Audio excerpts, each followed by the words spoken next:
Good evening, everyone. Today is Thursday, November 21st, 2024. The time is 7 o'clock p.m., and we are going to call this regularly scheduled council meeting to order. First, we're going to have our invocation and pledges of allegiance. Our invocation will be done by Councilman Castro, the American Pledge by Councilwoman DeKaiser, and the Texas Pledge by none other than Councilman Garave. Dear Heavenly Father, thank you for this day you've blessed us with. Thank you for the opportunity to live in this city and the opportunity to serve this city. We ask that you send a special blessing to our first responders, our public works department, and all those who contribute to make Alvin the best place to live, work, and worship. As we go throughout this day, we ask for this night, as we govern over the city, we ask that you give us wisdom so we can make Alvin to be a shining beacon of light, the salt of the earth. And we ask another special blessing for our citizens of this city so they could prosper and live their American dream and to be more like you and your son. And we say these things in the name of your son, Jesus Christ. Amen.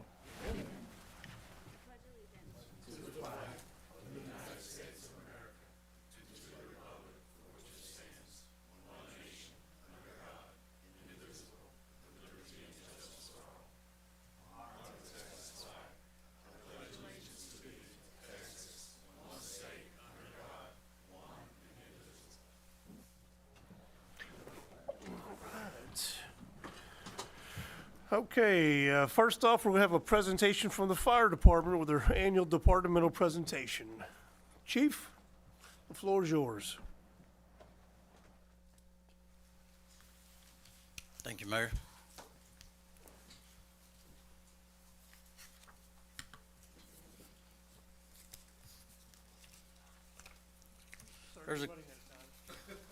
Sir? I said, sir, you're running out of time. Oh, no, he's already told me I got 3 minutes. So. First few slides are just some history slides. These buildings don't even exist anymore. One thing I wanted to mention is the truck on the right-hand side up there is still owned by the city of Alvin. They have the title to it, and it's the oldest piece of equipment that's owned by the city of Alvin, and we still have it at our Station 1. That's it in the middle. This is just another picture of and Councilman Stark, you may remember when the police department was right next to the library. That's the old Fire Station 1 that I'm not, you know, well,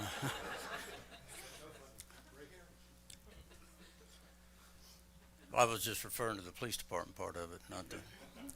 This is the old Fire Station 1 that we moved out of in 2021. Over the years, we had to expand it 3 times. This is our current Fire Station 1. That's all the equipment that it houses. We do thank the city for that fantastic building. Fire Station 2 on the north side on Medic Lane. That was built in a bond back in 1984 with 3 trucks in the building. Fire Station 3 was built in 2007. It's covers the west side of our territory, and that's the equipment that's housed in that building. That's a picture of the volunteer firefighters. The one in the top, the picture in the top left-hand corner. I've been around for a while, not that long. That's a picture of our Ladies Auxiliary, who's a support group to us. The department staff, currently we have a vacancy with the fire inspector. We've got a few applicants that we'll start interviewing eventually. The longevity of the fire department, the volunteers, there's 3 members, and they labeled them legacy members. I looked up legacy, and that found that it means old people. There's 21 members that are have years of 20 to 45 years, 17 that have 10 to 19 years, and 2 of those are females. 27 that have 10 years or less, and 3 of those are females. 1 probationary firefighter, and then we've got 22 applicants that will start the academy in January. Part of our retention is our pension that we pay upon retirement. We're paying pension on 44 active members right now. The city's paying pension. There's 17 firefighters, active firefighters, that are currently receiving pension. And then 4 probationary firefighters that will start paying pension on in January, for a total of 65 in the pension program. We've had a pretty busy year when it comes to certifications. Fire Marshal Matt Cornell obtained his National Explosion Investigator certification.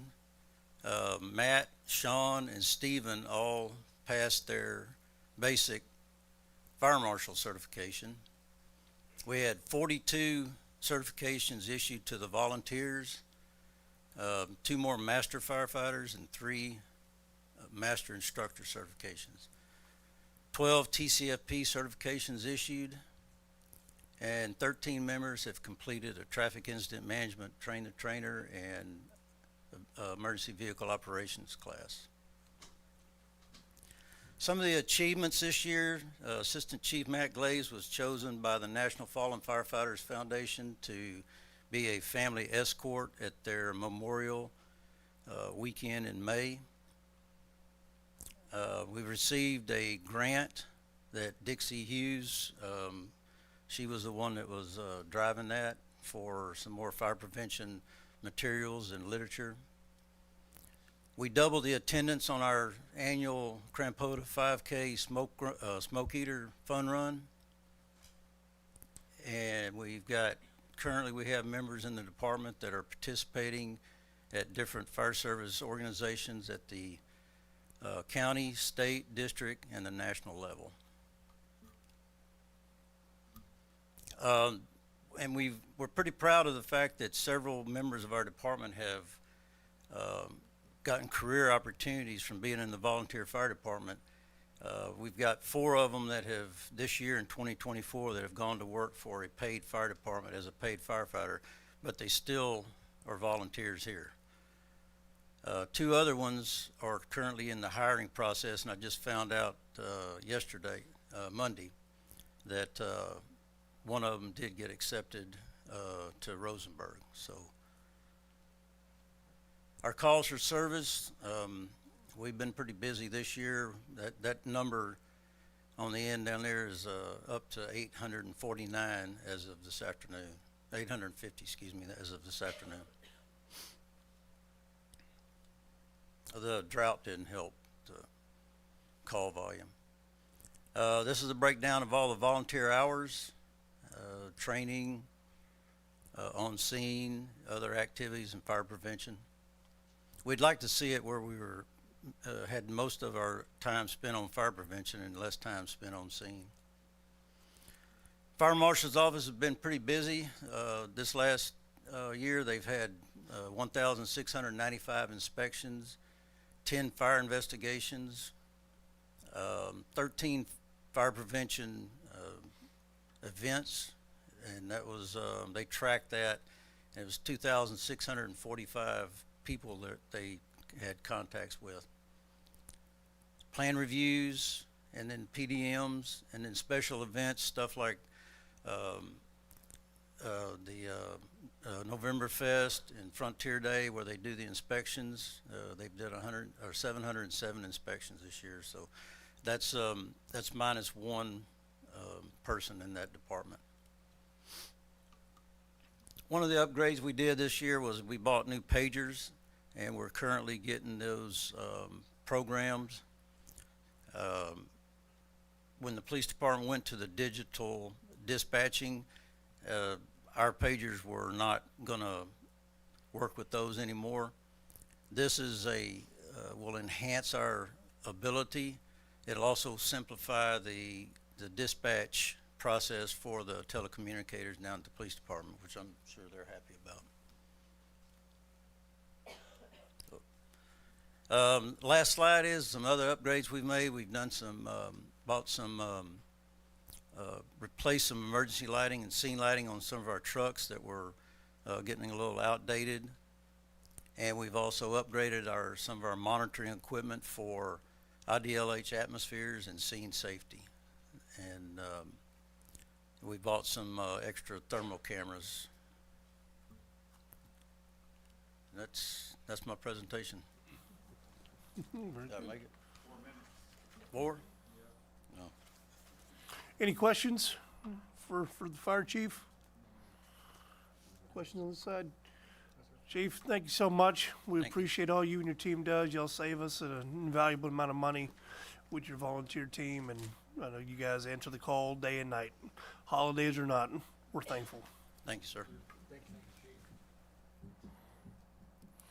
Next, we have a presentation of the GFOA Certificate of Achievement of Excellence in Financial Reporting for fiscal year ending September 30th, 2023. Good evening, Mayor and Council. Not sure how I'm going to follow that act. This is, the statement is kind of misleading. I'm not presenting you with anything. You're not presenting me with anything. We just wanted to let you know that in spite of all the chaos and me being new last year, we were able to achieve this award, and we were recognized again for the 40 plus years in a row that we've gotten this award. As I said, I walked in the door in November and they wanted to start this in January, so I had all of 2 months under my belt to find everything that they needed. I leaned on staff for all my questions. I leaned on my staff to keep the heat off of me while I could do this. This was definitely a collaborative effort. I in no way, shape, or form did this by myself, and I did not create this document. Our auditors also at the time were being bought out by Crow. They're no longer Belt Harris Pahachek, they are Crow. So that kind of delayed it as well. But when we approached the GFOA and told them what the circumstances were, they were like, absolutely, you can have another month. They gave us an extension. We filed the paperwork for it, and we have received the award. We'll get the nice, shiny little bauble that goes on our marble-sized plaque probably in another couple of months. If you'd like, you can come by and see those. We've got at least 2 of them hanging up in the hallway over there. I'm not quite sure where the older ones are, but we could probably dig those out as well. What we have in your packet is just the paperwork for the GFOA Budget Award. They usually send something directly to the mayor. I don't know if they do that for this one. So we just wanted to let you know that we received the award, we received the documentation, and we received this pretty little piece of paper that's our certificate. And like I said, the real treasure will come in a couple of months. Awesome. Congratulations. Thank you. Thank you very much. Thank you for all that you do, you and your team. Any questions from? No? Well, you got off easy. Awesome. No public comments. So then we are going to move straight into the consent agenda. Is there anything that anyone would like to remove from the consent agenda? No, Mayor. Mayor, move to approve the consent agenda. Second. Please vote. Motion passes unanimously. Items approved on the consent agenda are the October 17th City Council Workshop Minutes, item B, November 7th City Council Meeting Minutes, item C, November 14th City Council Workshop Minutes, item D, acknowledge receipt of the 2023 Kendall Lakes Tax and Increment Reinvestment Zone Number 2 Annual Report. Item E, consider the 2025 interlocal agreement for emergency services and amendment with Brazoria County Emergency Services District Number 3, and authorize the mayor to sign upon legal review. Item F, consider Resolution 24R35 adopting a TikTok usage policy prohibiting the use of TikTok on city-owned devices and accounts due to the cybersecurity concerns and setting other provisions related thereto. Item G, consider Addendum Number 1 for an additional 1-year agreement with American All Waste LLC for the city's biosolid disposal services provider in an amount not to exceed $807.36 per haul at an estimated annual cost of $120,000, and authorize the city manager to sign the agreement upon legal review. Item H, consider approval of the renewal of lease agreements with Enterprise Fleet Management for the replacement of 12 currently leased vehicles and the leasing of 4 additional vehicles for the Alvin Police Department for an amount not to exceed $418,348.80 from the FY25 budget, and authorize the city manager to sign the lease agreements upon legal review. Mayor? Thank you, Dixie. Moving on to other business. Item A, consider ordinance 24FF, releasing approximately 1,911.376 acres of land from the extraterritorial jurisdiction of the city of Alvin, Texas, providing findings of fact containing a severability clause and providing for others matters related thereto. Yes, good evening, Mayor and Council. This was a petition that was received by the city back in October. for the release of this acreage. You can see it on your map, outlined in purple. This is, I think we just saw, the line at the very top is where 1462 is, so this is quite a bit south. Yeah, and it's near Bonnie's city limits, as you can see there on the left. I don't know why they want to be released. That's not any, sometimes they say, sometimes they don't say. This one I don't know, so I'm not sure why, but just like the others, when the law changed, we don't have really any authority but to accept the petition. Even if council were to unanimously vote no, it still passes. So this is the first one of a couple that we have this evening. You said even if we unanimously vote no, Correct, it still passes. correct. Found on that. Okay.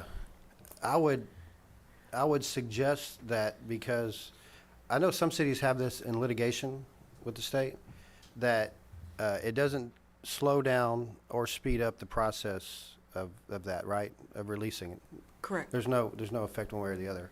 So I would think, just for litigious reasons, we should all vote no, because if it gets recalled or rescinded or whatever you call the bill for some reason, we would have a leg to stand on and review some of these that were just a perfunctory vote for us. That Councilman Moore's statements as well. I was pretty much going to say that, but you kind of beat me to that. I have done some extensive research on Senate Bill 2038.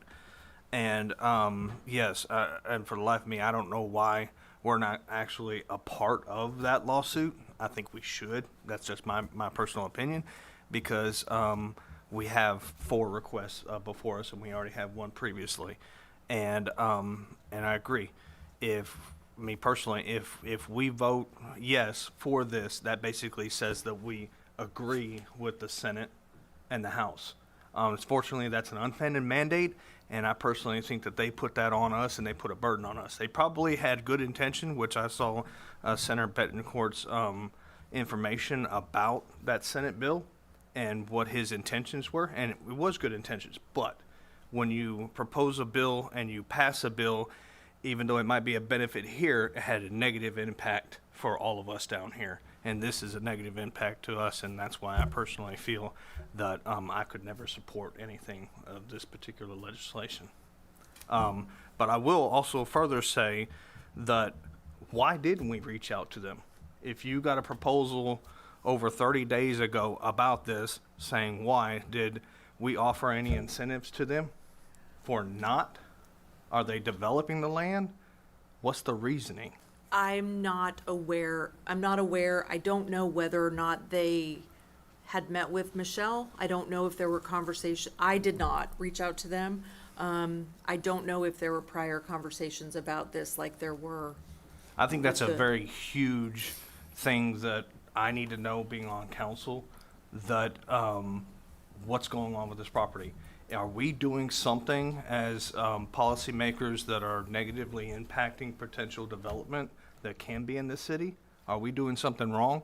Why are we losing these developments or that are in our ATJ or these tracts of land? So, and if it's something that we can incentivize them, then I'm all for that, or some type of a change. But just coming to us and basically saying, I don't know. I know there's certain things in law like PIAs that we can't ask why somebody's making an open records request, but there's nothing in Senate Bill 2038 that says that we can't reach out to that landowner or that developer and say why. Oh, you're right. You're right. Maybe they didn't know. Maybe they got some bad advice from a bad lawyer. I don't know. But we don't have all that information, and I don't think that's right. And I don't think that I should be voting on something that we don't have a lot of information, and I'm definitely not going to be voting yes for this. So, I just want to say, I actually disagree with you and Kiko both. just more so just from the standpoint of, we hear about taxation without representation, and this is essentially regulation without representation. These people are in an ETJ. They don't have, they can't vote for us as the, as the policymakers, the ordinance makers. They don't pay taxes, but they're subject to our rules. And I mean, really, the ETJs for something in Bonnie, there's nothing I don't see any future plans for the foreseeable future of us doing anything out there. And so if a property owner, and this is, I believe is another property rights thing, if a property owner has a petition to be able to release from our ETJ, they have every right to do so. It's their property, and if they want to do their business outside the city limits, then I do agree with the point that we should find out why, because then we have to do an inward reflection on ourselves on how we can be better business partners, how we can help them with developments. But I agree with the Senate's and the House's sentiment of if they want to leave, they can leave. The representation is basically when it comes to plating, shooting off a firearm, and popping fireworks. So, if we want to do away with fireworks and shooting off a firearm and our enforcement on that, actually it's state law, but, if we want to do away with plating, then that's what we kind of need to know. Other than that, we don't enforce any other rules, regulations, or anything in the ETJ. What it does do is in 2085, when there's a major development over there or a housing subdivision and they're in a no man's land, and then they're saying, hey, we want police, fire, and EMS, and police department is like sitting there at 1462 going, that's in the county. Our fire department, we have to have a contract with ESD3 to basically send city-owned apparatus out to that area to protect those homes. They're not inside the city, but we have contractual agreement with ESD3. So the only thing that they're losing, I can't see anything right now. Right now, there's nothing that they're losing because they're still getting taxed by county, by ESD, by whoever else. It's not us, but potentially, when I got gray hair back in 2085, look at it as like in 1996, we had no clue that we're going to be building out at 1462 and 288. Now we are. So it's very hard for me to sit here and say, hey, I don't see anything in the foreseeable future. I see it in the foreseeable future. I close my eyes and I say, man, there's going to be a nice hospital there. There's going to be a nice event venue place out there. Just because, where is it? It's not anywhere else on the north end of the county. So do you believe because of that, you have every right as a government body to tell someone, no, they cannot de-annex from their city? But what's the harm? Or ETJ? They're de-annexing. All it is just a label. Well, we're not de-annexing. All it is just ETJ. It just gives us first rights to that property when it could become an inner city MUD or an annexed piece of property. Or even an exterior MUD. From the ETJ that we already don't get anything out of. Yeah, we don't. So what's the problem? Why did we go through this? Because it was a nice label. What was that? Annexation without representation or owning. That's what's actually on that thing, and I agree. To an extent. Well, I think the question, and I agree with you in the sentiment, is we don't know what their problem is because we didn't reach out and ask why they want to. And I think that's valuable information that there's nothing wrong with us asking. And I believe we're entitled to know that, or just at least ask. I don't disagree with the property rights at all, but that's another reason why it not being a useless vote matters, because then we would need to ask. But since our vote doesn't matter, why would they tell us? Why is it in our business? And they're typically leaving because there's a benefit to them, right? Somehow they can get better, smaller lot sizes or some kind of benefit. That's what they're doing. Yeah. So that's obviously why they're doing it. But again, for me, my protest is really just because the Senate is making us vote on something unnecessarily, as if we support and it doesn't matter what we do. So to me, just for litigious reasons, not for property rights reasons, we should vote no, because if there's a chance that this, I don't know what you would call it, but law, then we don't want it to appear that we're like ratifying. approved all of them. Right, that we approved or that we agreed with Thank it. you. So that's Yeah. what you're saying, okay. Right. So it just gives us an edge that way. Yeah. All right, then I'll entertain a motion. To not approve Deny. ordinance 24-FF, releasing approximately 1,900. I think your motion is still to approve it, and then, You want to approve it? yeah, I think your motion has to be. Okay. Yeah, and then Retract. everybody says no. Retract it. Or- This is now the new one. Oh, wait, Move to approve ordinance 24-FF, releasing approximately 1,911.376 acres of land from the extraterritorial jurisdiction of the city of Alvin, Texas, providing findings of fact containing a severability clause and providing for other matters related thereto. Second. Are you satisfied with that motion? Legal? I think so, yeah. Okay. Yes. Okay. So motion on the floor is to approve. Approve. And The- just because you move to approve it doesn't mean you have to vote for it. Correct. You're just moving to take action on it. Okay.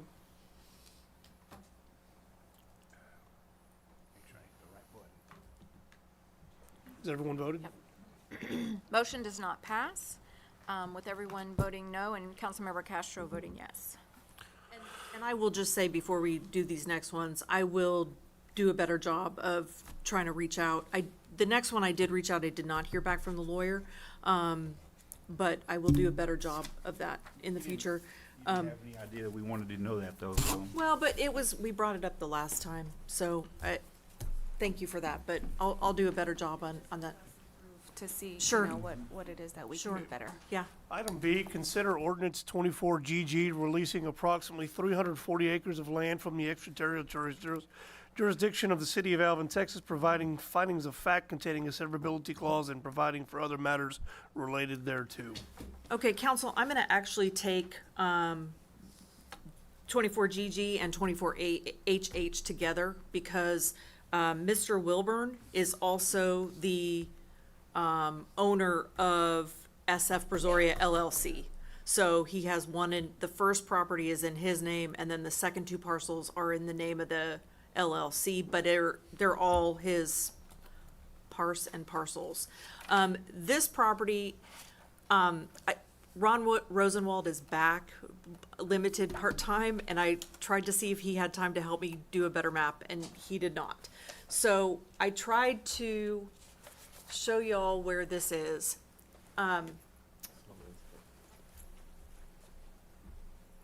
This down here is FM 2004, all the way down there. I forget what this road is called. This over here is Hitchcock on the Galveston side. So it is very far south. This map, what I tried to do was show, and I don't think the whole map is coming up in this. Oh, wait, no, it is. You can see Alvin at the top. Yeah, that's 2004 on the Way left. down south. So So, how does yeah, our so- ETJ go over Santa Fe? No, it doesn't. It goes, No, it goes, follows the it county goes line. down county line. Okay. It goes down the county, this is the Brazoria Galveston county line. It goes down the county line. So you could see Alvin all the way at the top. I just was trying to get it in one picture that showed the relative area of it. Right by our 80. I'm thinking that's Highway 6. Oh, yeah, yeah. I thought the black line was Highway 6. No, I'm no, no, sorry. The black line is the Brazoria Galveston county line. So, and then that's a close-up. The highlighted in green is the property that's in Mr. Wilburn's name, and then the property in purple and in blue are the two properties that are in the name of SF Brazoria LLC. And again, I don't know why. There's nothing out there. This shows a lot of parcels in this A0047, but there's nothing out there. It's Pipelines and stuff to over maybe, by the. yeah, so I'm not sure what they're wanting to do or what exactly the issue is.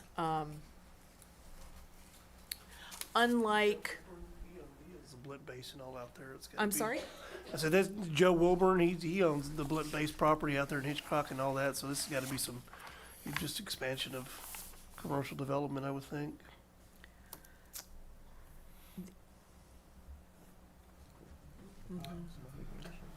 I'm ready to entertain motion on B, I got a unless question. there's a question. The release says Joseph Wilburn, right? Yes. But you said another company was requested? Look at the next item. Item C is under the Item LLC. C is under SF Brazoria LLC. Okay. And when you look at that paperwork, he also signed as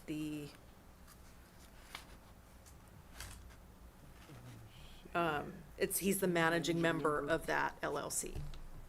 So that's why they presented it all as one, petition for annexation with basically 3 parcels, and so it made more sense to do it in the different names so that it was a little bit clearer. Is there a proof of ownership? There's like a simple fee title or how? Yes, it's in your, let's see, going back to the very back, it's in the packet. I think it was their Exhibit C. Well,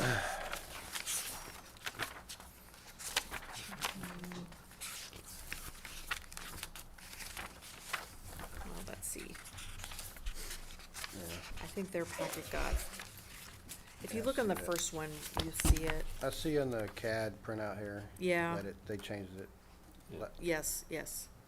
last year, yeah. Thank you. Fall like the previous one, if we vote no, it's still gonna pass? Correct. Okay. Nice of them to do that for us. Are there any other questions? If not, we'll entertain a motion. Mayor, move to approve ordinance 24GG, releasing approximately 340 acres of land from the ETJ of City of Alvin, Texas, providing findings of fact containing a severability clause and providing for other matters related thereto. Second.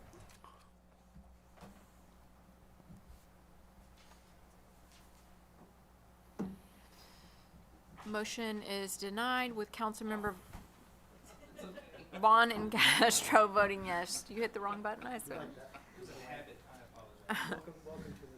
Yeah, I appreciate that. All right, item C, consider approval and, item C, consider ordinance 20HH releasing approximately 50.665 acres of land from the extraterritorial jurisdiction of the City of Alvin, Texas, providing findings of fact containing a severability clause and providing for other matters related thereto. Entertain a motion.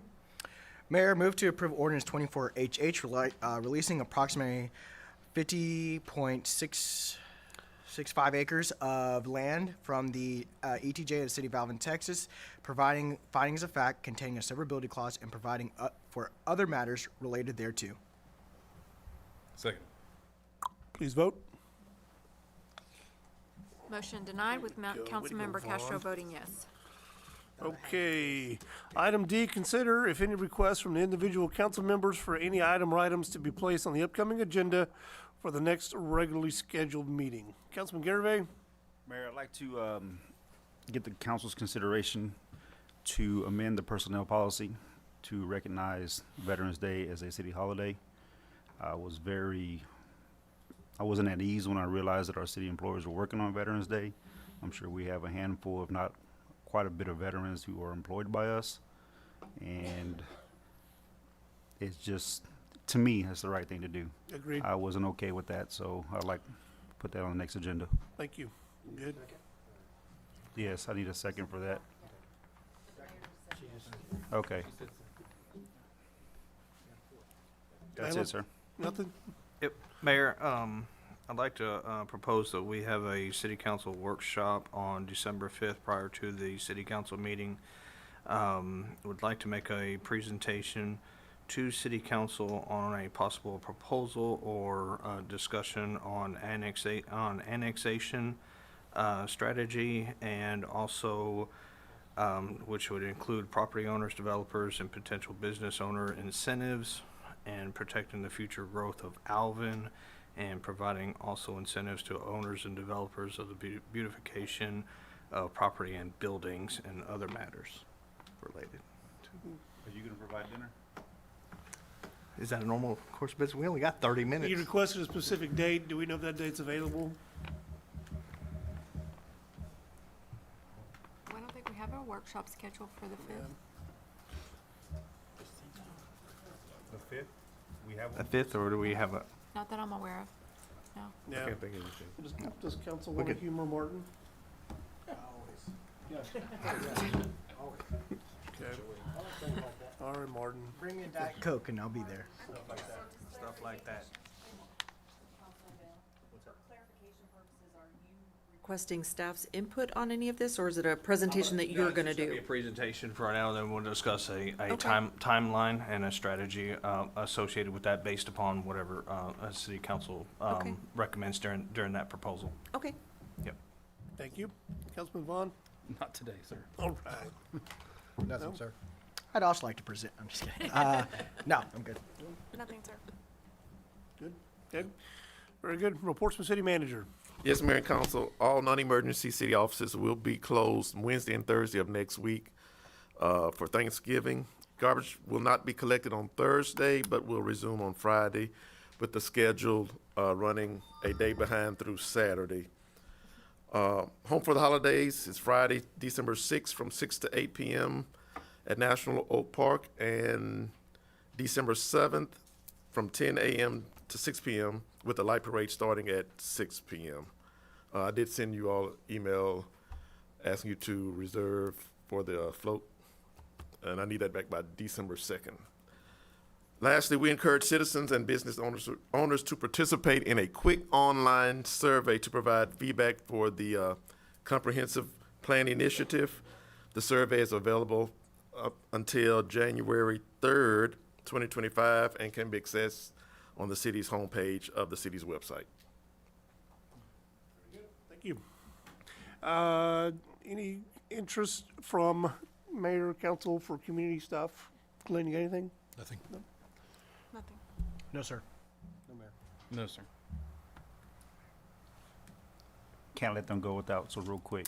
Students, thank you for your time. I appreciate y'all coming. I know your teacher makes you, but I hope you learned something tonight. That's it, sir. Actually, we have one, if this is his second visit, he liked the first one so much. Who is it? You know elections are coming up, right? We have 2 positions available. All right. All right, well, listen, I appreciate the dialogue between, up on the dais today for the you know, the Senate bill and our de-annexation requests, but that was good conversation. I appreciate that. But with that, 7:40 p.m., we are adjourned.